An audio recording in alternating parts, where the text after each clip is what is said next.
Ambassador Threlix had lived for over 400 years, and in all that time he'd never felt quite as nervous as he did now.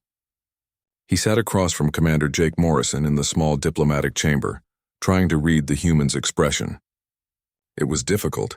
Human faces were surprisingly complex, capable of subtle emotions that his translator couldn't fully interpret. "I need to ask you something," Jake said, leaning forward slightly. "The Council? What do they want from us?"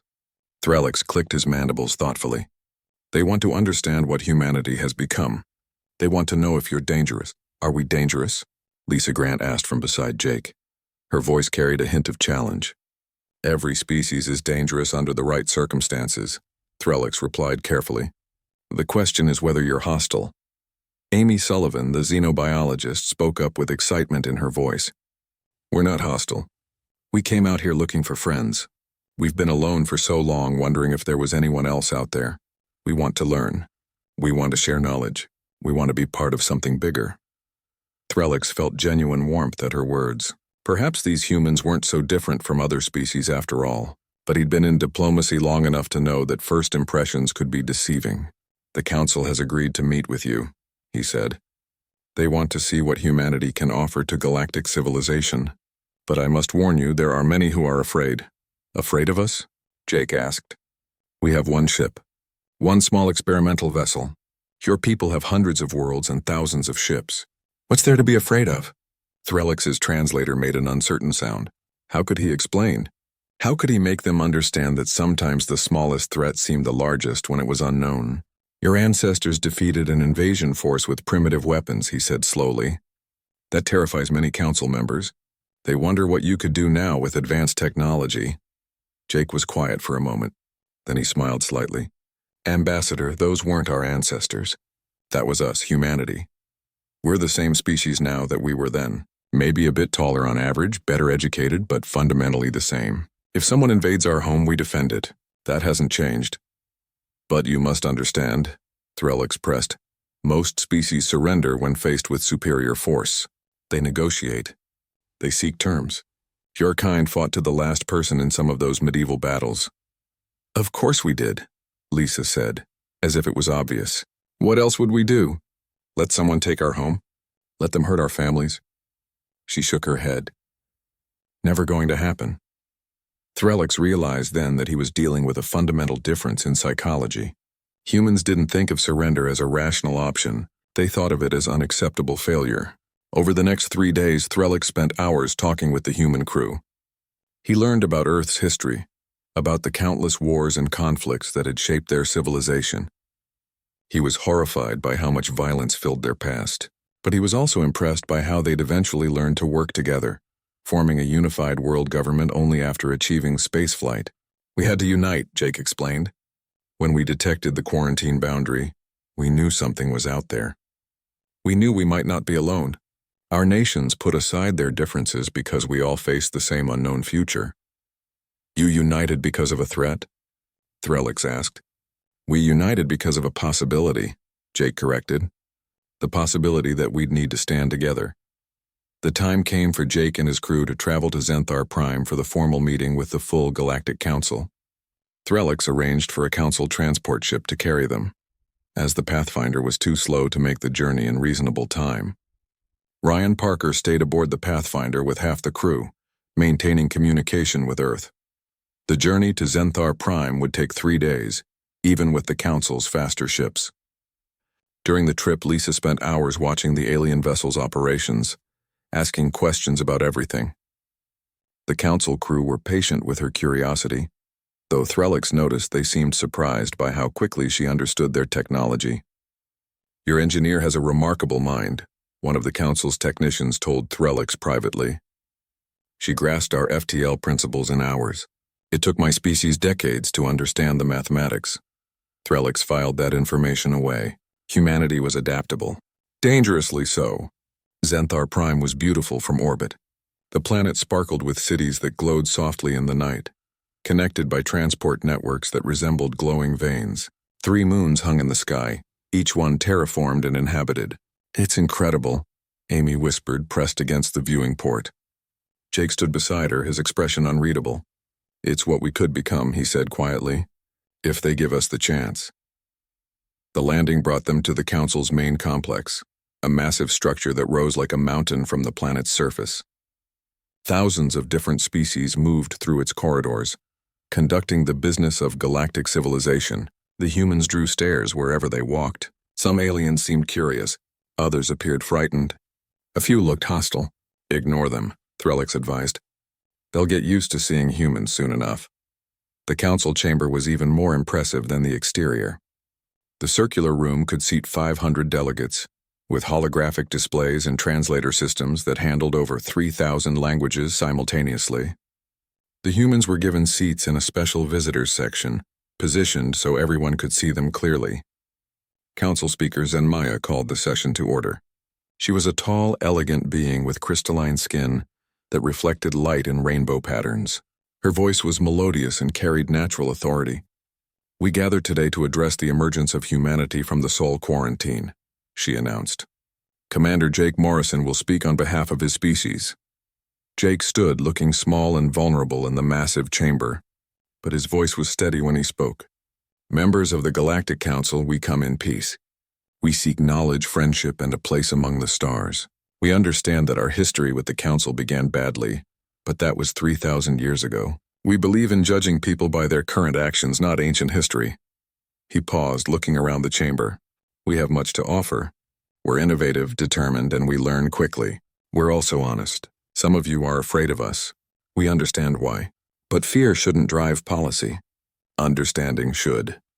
Councillor Vextharn rose to respond. "Commander Morrison, your words are reassuring. But we need more than words. We need proof that humanity can coexist peacefully with other species." "What kind of proof?" Jake asked. "The Council requires a demonstration of your capabilities," Vextharn explained. "We need to understand your technology, your military strength, your intentions.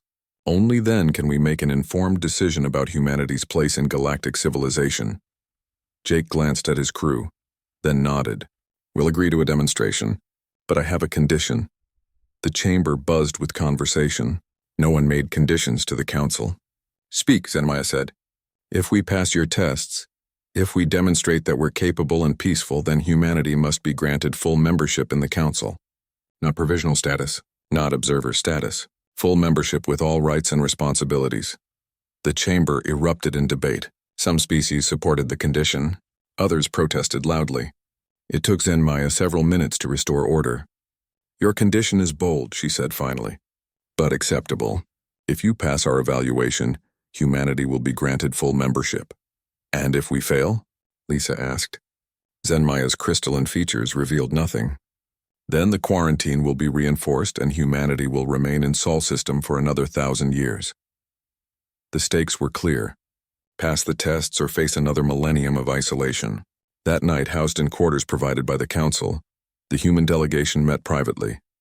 Jake sat at the table looking tired but determined. "They're going to test our military capabilities," he said. "That much is obvious. They want to see what we can do." "Can we contact Earth for backup?" Amy asked. Jake nodded. "Already done. I sent a coded message to Ryan. He's relaying it home. President Helen Brooks is assembling a task force." "How long until they arrive?" Lisa asked. 4 days. The Council scheduled the demonstration for 5 days from now. Lisa smiled. "Perfect timing." Amy looked worried. "What if we scare them? What if they see our weapons and decide we're too dangerous? Then we were never going to be accepted anyway," Jake said quietly. "We have to be honest about what we are. We're peaceful, but we're not helpless. The Council needs to understand both sides of humanity." Lisa leaned back in her chair. "You know what's funny? We spent a century preparing for hostile aliens. We built weapons and strategies assuming we'd have to fight. Now we have to use those same weapons to prove we're peaceful." "Life's full of contradictions," Jake said with a slight smile. Over the next few days, the humans toured Zenthar Prime under careful supervision. They met dozens of different species, attended diplomatic functions, and tried to make a good impression. Some species were welcoming. Others kept their distance. Threlix spent as much time with them as his duties allowed. He found himself genuinely liking these strange creatures from the quarantine zone. They were curious, friendly, and surprisingly humble despite their... The warning beacons floated in the darkness of space, Their messages clear in every known language of the galaxy. Stay away, death awaits. The Forbidden Zone. For 3,000 years, the Galactic Council had maintained this quarantine around a small yellow star called Sol. No ship was allowed to enter. No probe was permitted to cross the boundary. The sector was marked with red warnings on every star chart, and the Council made sure everyone knew the rules. Commander Jake Morrison stood on the bridge of the Pathfinder, watching the stars shift and blur as they approached faster than light speeds. It had taken humanity 50 years to crack the secrets of FTL travel, working alone in their solar system without any help from the universe beyond. Now finally they were ready to meet their neighbors. "We're approaching the boundary marker," said Lisa Grant from the pilot's seat. Her fingers moved across the controls with practiced ease. "Crossing in 30 seconds. Jake nodded, feeling his heart beat faster. Behind him, the rest of the crew watched their stations with intense focus. Ryan Parker monitored the engines, making sure their experimental FTL drive held steady. Amy Sullivan checked the xenobiology scanners, hoping to detect signs of alien life. Everyone was nervous and excited at the same time. "Take us through, Lisa," Jake said calmly. The Pathfinder crossed the invisible line that marked the quarantine boundary. For a moment, nothing happened. Then alarms began to scream across a dozen nearby star systems. On Zenthar Prime, the capital world of the Galactic Council, emergency lights flashed in the Great Assembly Hall. Council members rushed from their homes and offices, summoned by urgent messages. Something impossible had happened. Something terrifying. Councillor Vextharn was one of the first to arrive. His reptilian features twisted with concern as he took his seat in the circular chamber. Around him, representatives from 40 different species gathered, their voices rising in worried chatter. "Order," called the council speaker. "We have a situation. The Sol quarantine has been breached." The chamber fell silent. Every member knew what Sol meant. Every member had heard the stories, though few knew the complete truth. "Impossible," said one of the insectoid delegates. "Nothing can survive in that zone. The legends say—" "The legends are about to become very real," Vextharn interrupted. He stood, his long tail swishing with agitation. "I propose we reveal the classified files. They need to know what we're dealing with." The speaker hesitated, then nodded. A holographic display appeared in the center of the chamber, showing ancient records from 3,000 years ago. The council members watched as the story unfolded. The first contact expedition had been confident, even arrogant. They had found a primitive world circling that yellow star, inhabited by bipedal creatures who fought with metal swords and simple projectile weapons. The expedition commander had decided that such a backward species would make excellent subjects for the council. They would conquer the planet, claim its resources, and integrate the survivors into galactic civilization as a servant class. 15 ships had descended on the blue world. Not one returned. The holographic display showed fragmented transmissions from the doomed expedition, humans fighting with impossible determination, humans adapting to alien tactics within hours, humans turning their own primitive weapons into devastating traps. The aliens had better technology, but the humans had something else. They had the absolute refusal to surrender. The final transmission was from the expedition commander himself, his voice filled with fear. "They don't fight like any species we've encountered. They accept casualties that would break any rational military force. They learn from every engagement. They treat war like a science. If they ever reach the stars, they will be unstoppable. Recommend immediate quarantine of the entire system." The holographic display faded. The council chamber remained silent. "We placed the quarantine," Vextharn said quietly. "We hoped they would destroy themselves before achieving spaceflight. We were wrong. How many ships have breached the boundary?" someone asked. "One so far, a vessel broadcasting peaceful intentions in mathematical sequences." "They could be peaceful," suggested Sora Lynn, a delegate from a trading species known for optimism. 3,000 years have passed. Perhaps they've changed. "Or perhaps they've been preparing," countered General Craxthor, his warrior species having built their reputation on military excellence. 3,000 years to develop technology. 3,000 years to wonder why they were alone in the universe. 3,000 years to prepare for war. The council debated for hours. Some wanted to attack immediately, destroy the human ship before it could report back. Others argued for communication, hoping to establish peaceful relations. A few suggested pretending nothing was wrong, hoping the humans would simply go away. Finally, they reached a decision. They would send an ambassador to make contact. Someone who wasn't part of the original invasion, someone who could claim innocence. Ambassador Threlix received the assignment with mixed feelings. He was old even by his species' long standards. His insectoid body moved slowly now, but his mind remained sharp. He knew he was being sent because his people had arrived in the galaxy long after the Sol incident. He had no blood on his hands. He also knew he might be flying to his death. The Pathfinder had stopped at a safe distance from any inhabited worlds, waiting to see what would happen. Jake had ordered full defensive positions, but Amy kept arguing for patience. "We came here to make friends," she insisted. "We should give them a chance." "We came here to meet whatever's out here," Jake corrected. "Friendly or not, we need to be ready." Ryan looked up from his engineering station. "Captain, I'm detecting multiple vessels approaching our position. They're using FTL drives that make ours look like toys." "Battle stations," Jake ordered. Then he paused. "But keep broadcasting our peaceful intentions. Let's see what they do." The alien ships arrived within minutes, their sleek forms surrounding the Pathfinder in a loose formation. They didn't fire. They didn't threaten. They simply waited. Then a message came through, translated into English by computers that somehow understood human language despite never encountering it before. The message was simple. "Follow us to neutral ground for discussion." Jake looked at his crew. Lisa seemed excited. Ryan looked worried. Amy was practically bouncing with anticipation. "Well," Jake said, "we came out here to meet aliens." "Looks like we succeeded." The Pathfinder followed the alien escort to a small space station orbiting a dead moon. The station was old but well-maintained, clearly designed for diplomatic meetings. Jake, Lisa, and Amy suited up and prepared to cross to the station. "If we're not back in 2 hours," Jake told Ryan, "get the ship home and warn Earth." "Understood, Captain." The airlock opened, revealing a simple corridor leading to a meeting chamber. Jake and his team walked slowly, acutely aware that they might be walking into a trap. But they had to take the chance. Ambassador Threlix waited in the chamber, his 6 legs supporting his aged body. He watched the humans enter with compound eyes that had seen thousands of years of galactic politics. They were smaller than he expected, fragile-looking. But there was something in the way they moved, the way they watched everything around them. They were predators, survivors. "Greetings," Threlix said, his translator converting his clicking speech into English. "I am Ambassador Threlix of the Galactic Council. Welcome to your first contact with galactic civilization." Jake stepped forward and extended his hand in the human gesture of greeting. Threlix had studied human customs and carefully reached out with one of his forearms to clasp the human's hand. "Commander Jake Morrison," Jake said. "We're honored to meet you. We've been alone a long time." "Yes," Threlix said carefully. "About that. There's something you need to know.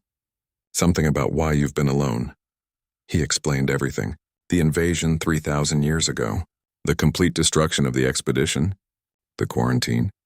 The fear that had kept humanity isolated for millennia. Jake listened without interrupting. Lisa's face showed anger. Amy looked sad. When Threlix finished, the room was quiet. "Well," Jake said finally, "that explains a lot.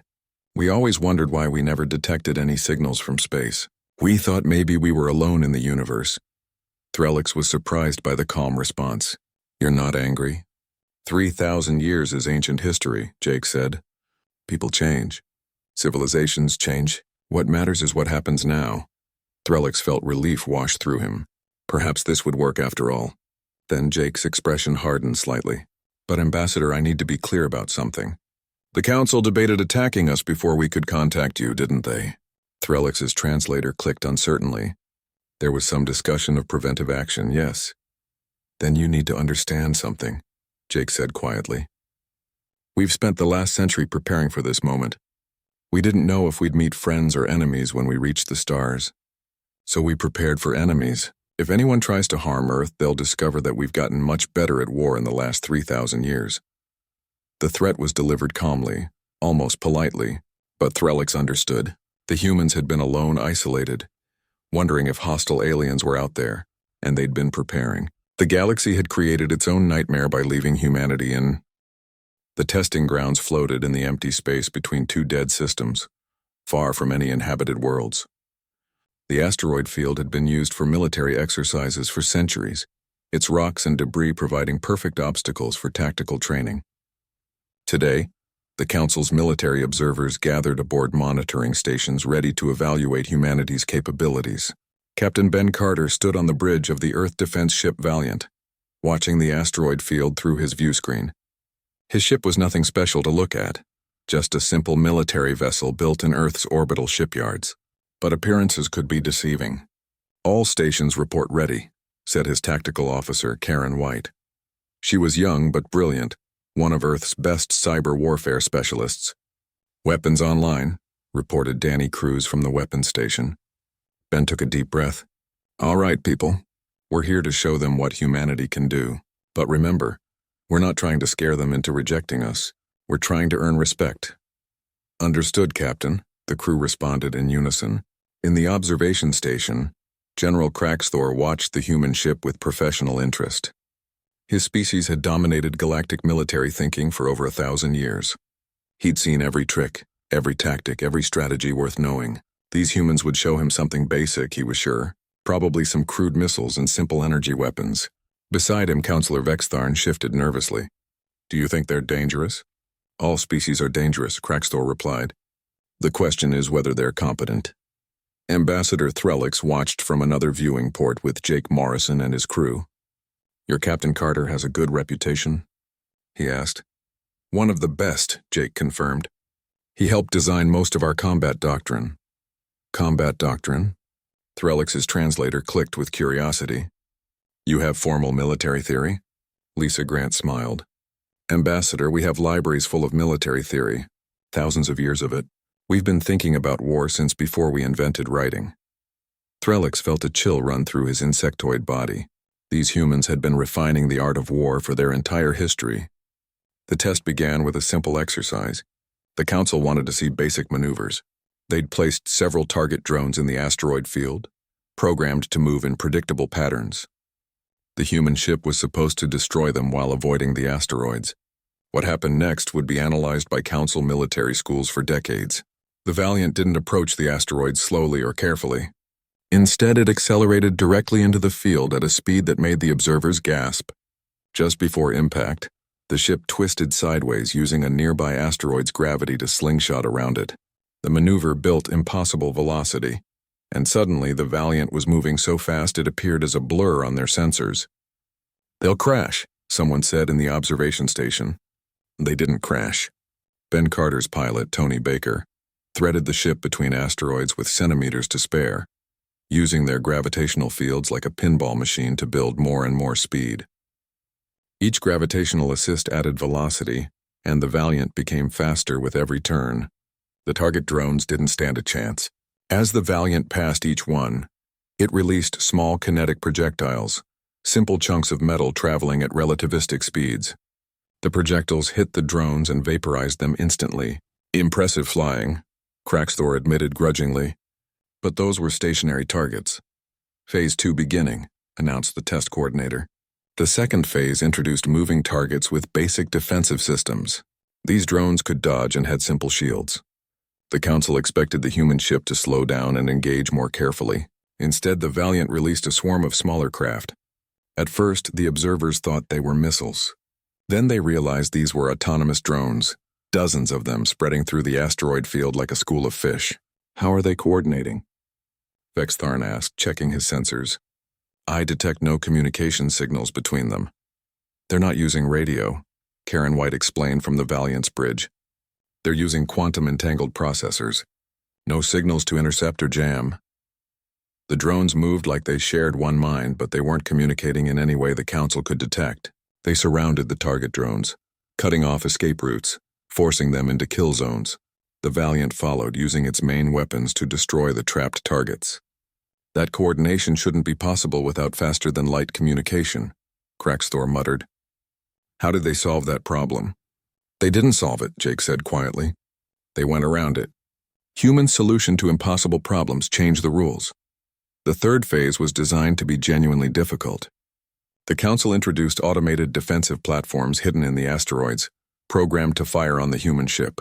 These platforms used advanced targeting systems and powerful energy weapons. Most species took hours to clear this phase, carefully hunting down each platform while avoiding damage. The Valiant cleared it in 12 minutes.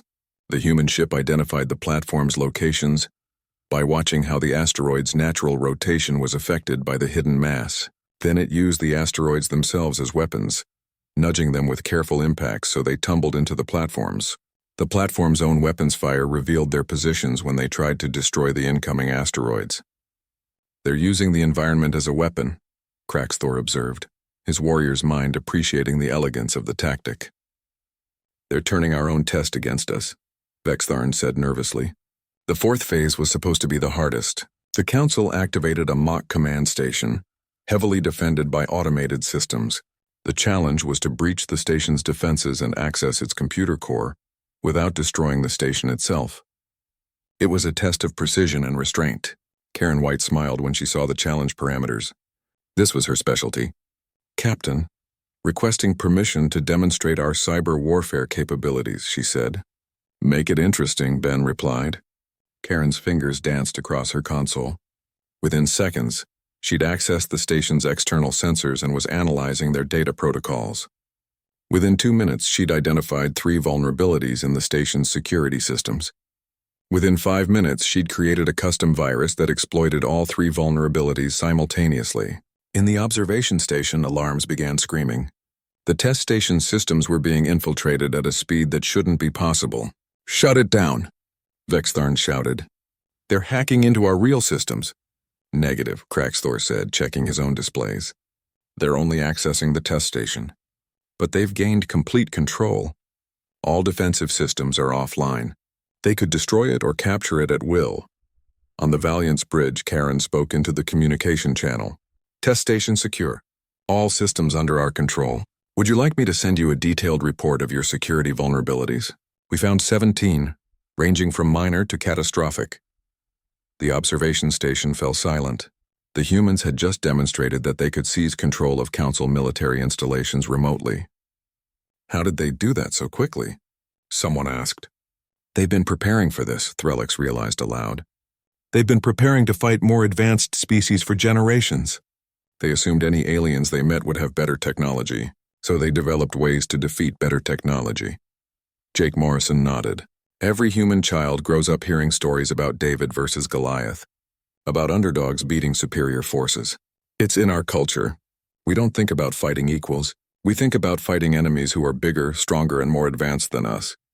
That's a terrifying mindset," Vextharn whispered. "That's a survivor's mindset," Jake corrected. The final phase of the test was supposed to be a simple combat simulation. The human ship would face off against a Council frigate in a controlled engagement using non-lethal weapons.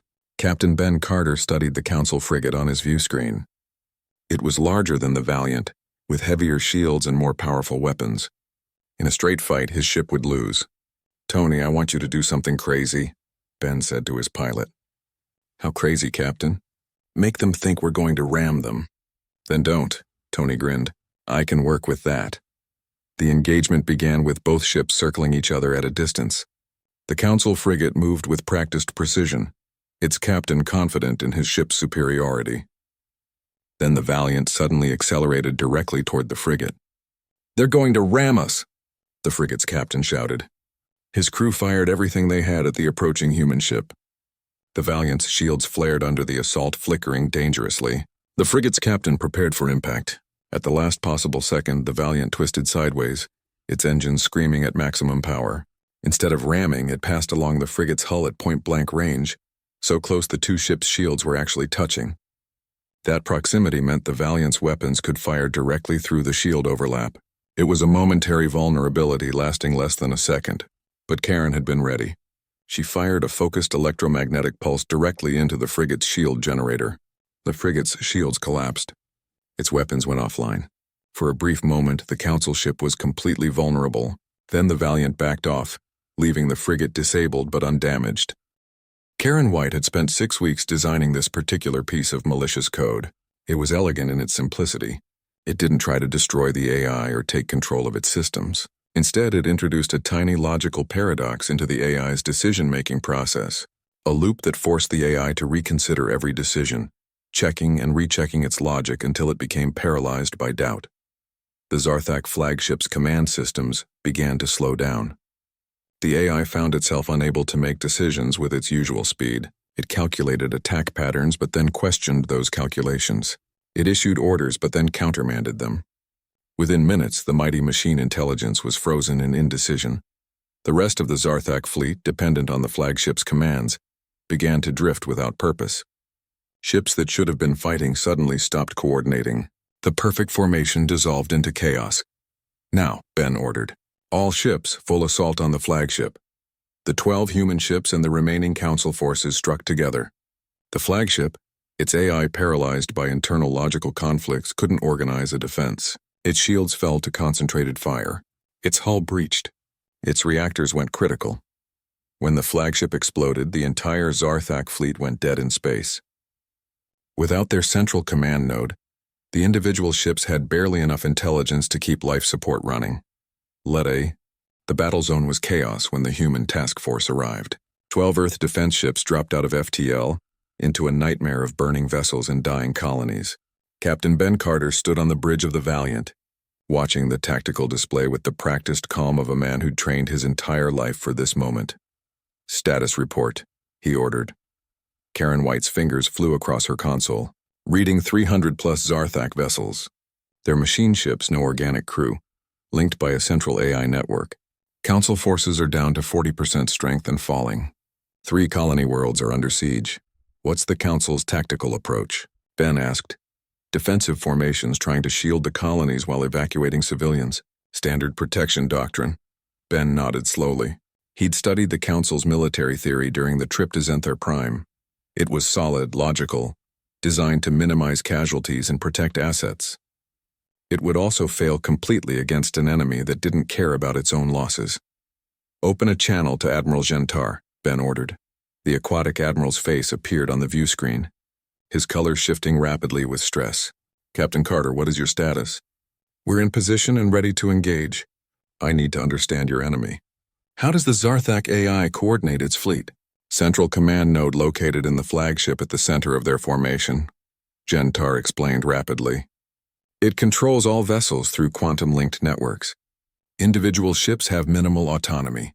If we could destroy the command node, the entire fleet would become disorganized. But the flagship is too heavily defended," Ben guessed. "Correct. We've tried to reach it multiple times. Each attempt resulted in heavy casualties." Ben studied the tactical display, his mind working through possibilities. The Zarthak formation was perfect, geometrically precise. Every ship positioned to provide maximum support to its neighbors. It was beautiful in its efficiency. It was also predictable. "Admiral, I'm going to do something that will look insane," Ben said. "I need you to trust me and keep your forces in defensive formation." Gentar's colors flickered with uncertainty. "What are you planning?" "We're going to kill their command node. But we're not going to fight through their fleet. We're going to make them let us through." Before Gentar could respond, Ben switched channels to address his task force. "All ships, this is Carter. We're executing Protocol Trojan Horse. You all know your roles. Launch on my mark." Aboard the Earth Defense Ship Guardian, Captain Steve Walker checked his systems one final time. Protocol Trojan Horse was one of humanity's more desperate tactics, designed for situations where conventional approaches had failed. It required perfect coordination and nerves of steel. "All ships reporting ready," Karen announced. "Execute," Ben ordered. The 12 human ships split into 2 groups. 6 ships, including the Valiant, accelerated directly toward the Zarthak formation at maximum speed. The other 6 ships hung back, watching and waiting. The Zarthak AI detected the approaching vessels and calculated the optimal response.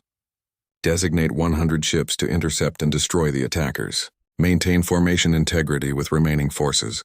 The calculation took microseconds. 100 machine ships broke from the main formation, moving to intercept the 6 human vessels. The AI predicted total destruction of human forces within 4 minutes, but the humans didn't engage.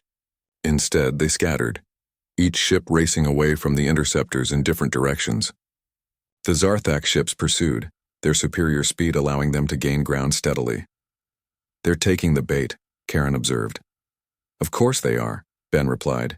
"Their AI is logical. It sees targets running away and calculates that pursuit is the optimal response. It doesn't understand that sometimes running away is the first part of an attack. The 6 human ships led their pursuers in a wild chase through the battle zone, weaving between disabled vessels and debris fields. The Zarthak ships followed with machine precision, calculating intercept trajectories and firing solutions. Then the humans did something unexpected. All 6 ships turned simultaneously and accelerated directly toward each other on converging courses. The Zarthak AI recalculated. The human ships were on collision courses. The AI designated this as erratic behavior caused by panic or system malfunction. It ordered pursuit vessels to close in for the kill. The 6 human ships met at a central point, passing within meters of each other in a maneuver that would have been impossible without perfect coordination. For one brief moment, all 6 ships were in the same small area of space, and then they released their surprise. Each ship had been carrying specialized drones designed for a single purpose, generating massive electromagnetic interference. Dozens of drones activated simultaneously, creating an enormous bubble of electronic noise that disrupted every sensor and communication system in the immediate area. The 100 Zarthak pursuit ships flew directly into this bubble. Their quantum-linked communications to the central AI node were severed instantly. Their sensors went blind. For the first time in this battle, Zarthak ships were operating without guidance from their controlling intelligence. The 6 human ships that had been holding back chose that moment to strike. They jumped into the chaos using short-range FTL hops, emerging inside the electromagnetic bubble where the Zarthak ships were blind and confused. It wasn't a fair fight. It was a massacre. Captain Steve Walker's Guardian tore through the disorganized machine ships like a wolf among sheep. Without their AI coordination, the Zarthak vessels fell back on basic defensive programming that was no match for human tactical creativity. Within 3 minutes, 100 Zarthak ships were reduced to debris. Aboard the Zarthak flagship, the central AI processed this unexpected result. It had lost 100 vessels to a force of 12. This was not supposed to be possible. The AI began recalculating its understanding of human capabilities, adjusting threat assessment upward. But the AI's attention on this anomaly meant it missed something else. While it was focused on the destroyed pursuit force, it failed to notice 6 small objects that had detached from the human ships before they entered the electromagnetic bubble. 6 objects that were now drifting quietly through space, powered down and invisible to sensors, slowly moving toward the flagship. Ben Carter watched from the Valiant as his plan unfolded. Phase 2 complete. Karen, are the packages in position? Another 2 minutes, she replied, tracking the 6 drifting objects on her display. They were special missiles, but unlike any the Council had seen. They weren't powered by rockets or engines. They were using cold gas thrusters, producing no heat signature and moving slower than the slowest ship. They looked like debris. The Council forces watched in confusion as the human ships regrouped. Admiral Gentar contacted Ben again. Captain Carter, you just destroyed 100 enemy vessels with minimal losses. How? We made their AI stupid, Ben explained. The Zarthak intelligence is brilliant when it has perfect information, but we took away its ability to see and communicate. Without data, AI is just a very fast calculator with nothing to calculate. Impressive, Gentar admitted. But the main fleet remains intact. How do you propose we reach the flagship? We don't reach it, Ben said with a slight smile. We already did.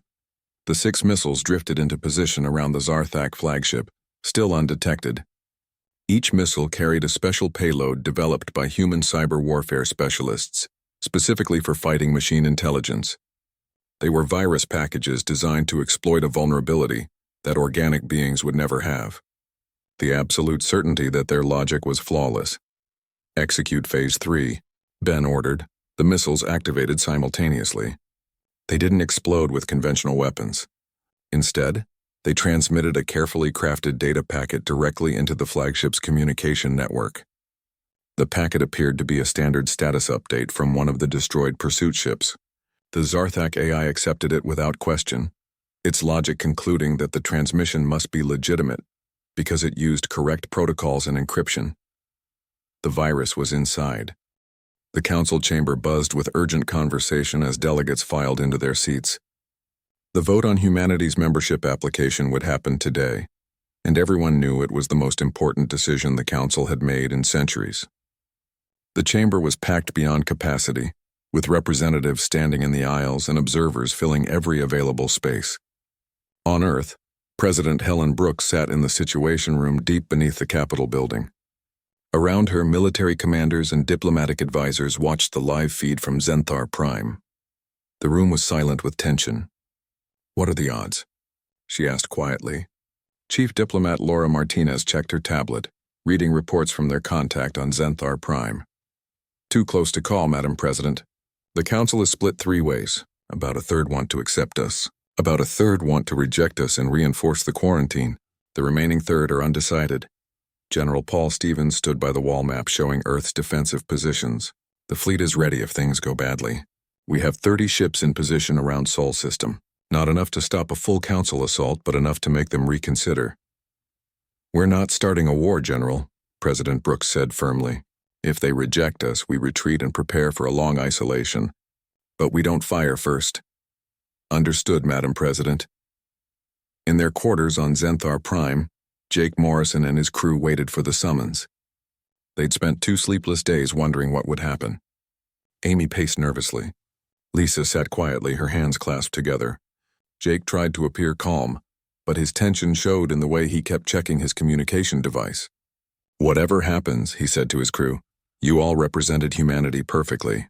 We showed them who we are. Now it's up to them." Ambassador Threlix arrived to escort them to the council chamber. His old body moved slowly and his compound eyes showed weariness. "How bad is it?" Jake asked. "Bad," Threlix admitted. "The demonstration scared many of them. They see humanity as brilliant but dangerous, like handing weapons to children." "We're not children," Lisa said sharply. "I know that," Threlix replied gently. "But fear makes people see threats everywhere. The Council has had peace for so long, they've forgotten what it means to face real danger. Your capabilities remind them that the universe can be a hostile place." They walked through corridors filled with aliens who stopped to stare at them. Some faces showed curiosity. Others showed clear fear. A few showed something that looked like respect. The council chamber fell silent when the humans entered. 500 pairs of eyes from dozens of different species watched as Jake and his crew took their seats in the visitors section. Council Speaker Zenmaya rose, her crystalline form reflecting the chamber's lights in rainbow patterns. "We are gathered to vote on humanity's application for full membership in the Galactic Council. Before we vote, delegates who wish to speak may do so." Councillor Vextharn was the first to stand. "I speak against granting membership. The humans have demonstrated extraordinary capabilities, yes, but those capabilities are designed for war. Every tactic we saw, every strategy, every system was created for combat. They are a warrior species, and we've already seen what happens when warrior species gain too much power." He gestured to a section where delegates from the Kraxthor species sat. "No offense intended to our valued members from the Krax warrior tradition. But even your people learned to temper your warrior nature with wisdom. The humans have not had that time. They're too young, too aggressive, too unpredictable." General Kraxthor stood to respond. The massive warrior's presence commanded immediate attention. "Councillor Vextharn speaks of my people's warrior tradition. He's correct that we learned wisdom over time, but he forgets how we learned it. We learned through conflict, through challenge, through facing threats that forced us to evolve beyond simple warriors into protectors of civilization." He turned to look directly at the humans. "I watched these humans demonstrate their capabilities. Yes, they're dangerous. Yes, they're aggressive. But I also saw restraint. Captain Ben Carter could have destroyed our frigate in that final exercise. Instead, he disabled it and backed away. That shows wisdom." "Wisdom born of showmanship," Vextharn countered. "They were performing for us, showing us what we wanted to see." Soralyn stood, her peaceful trading species known for their diplomatic nature. "I disagree, Councillor Vextharn. I've spent time with the human delegation. I've spoken with Commander Morrison, with Lisa Grant, with Amy Sullivan. These are not mindless warriors. They're curious, compassionate beings who happen to also be very good at defending themselves." She paused, looking around the chamber. "We should ask ourselves why they're so good at war. The answer is simple: we abandoned them. We placed them in quarantine and left them wondering if hostile aliens would arrive at any moment. For 3,000 years, they lived with that uncertainty. Is it any wonder they prepared for the worst?" "They didn't just prepare," argued another delegate, a floating gas being whose voice translated as whispers. "They obsessed over it. We've reviewed their cultural materials. Their entertainment media is filled with stories of alien invasions, of war, of survival against impossible odds. This is a species that finds entertainment in imagining their own destruction and fighting back from it. Amy Sullivan stood suddenly, surprising everyone. Visitors normally weren't allowed to speak during council debates. But she was too angry to stay silent. "Yes, we tell stories about surviving alien invasions," she said, her voice carrying across the chamber. "Do you know why? Because we were alone and scared. We looked up at the stars and wondered if anyone was out there, and if they were, would they be friendly or hostile? Our stories were how we processed that fear, how we prepared ourselves psychologically for the unknown." Zen Maya should have ordered Amy to sit down, but something made her hesitate. "Continue," she said. "You're judging us for being ready to defend ourselves," Amy continued. "But isn't that rational? Isn't that responsible? Would you prefer we came into galactic civilization naive and helpless? We prepared for the worst and hoped for the best. That's not aggression, that's wisdom." The chamber erupted in discussion. Some delegates nodded in agreement. Others shouted objections. Zenemaya called for order repeatedly. Admiral Gentar, the council's military coordinator, rose to speak. His species were aquatic beings who communicated through color changes that translated as formal, precise language. "I want to address a concern that no one has explicitly stated but everyone is thinking. The question is not whether humans are capable. Clearly they are. The question is what happens when they become even more capable." He activated a holographic display showing projections. Humanity currently has one solar system and approximately 15 billion inhabitants. Their technology level is adequate but not exceptional. However, their rate of advancement is extraordinary. In the 50 years since they achieved nuclear power, they've developed FTL drives independently. That's at least twice as fast as any other species in Council history. The projections showed timelines extending into the future. If we grant them membership and access to Council technology, they will advance even faster. In a century, maybe less, they could be one of the most powerful species in the galaxy. The question we must ask ourselves is, do we trust them with that power? Jake stood slowly. All eyes turned to him. "Admiral, you're right to be cautious," he said. "Power without wisdom is dangerous. But consider this. You're already dealing with powerful humanity. We're here. We're in space. You can't put us back in the quarantine. You can only decide whether we're inside the council or outside it." He let that sink in. "If you reject us, we'll go home and continue developing on our own. We'll eventually return, probably stronger and definitely more isolated. We'll have spent another century wondering if you're a threat. Or you can bring us into the council now. Share knowledge with us, help guide our development, and turn a potential threat into a strong ally." "An ally we can control, you mean?" someone muttered. "No one controls humanity," Jake said flatly. "But you can befriend us. You can work with us. You can trust us to be what we've always been, survivors who protect what we care about." The debate continued for hours. Arguments flew back and forth. Some delegates gave passionate speeches in favor of acceptance. Others warned of dire consequences. The humans sat quietly, knowing they'd said all they could say. Finally, Zenmaya called for the vote. The chamber fell silent as the electronic ballot system activated. Each delegate entered their choice privately: accept, reject, or abstain. The counting took only moments, but to Jake it felt like hours. He watched the display showing the tally, his heart pounding. Accept 157, reject 143, abstain 32. It was close. Terribly close. But it was enough. "The motion to grant humanity full membership in the Galactic Council is approved," Zenmaya announced. The chamber erupted in mixed reactions. Some delegates cheered. Others sat in stunned silence. Jake felt Lisa grab his arm in excitement. Amy was crying with joy. They'd done it. Humanity was no longer alone. But then the alarms started. Emergency lights flashed throughout the chamber. Zenmaya's crystalline form shifted to red, signaling urgent crisis. Delegates looked around in confusion. "All military personnel to command stations," announced an automated,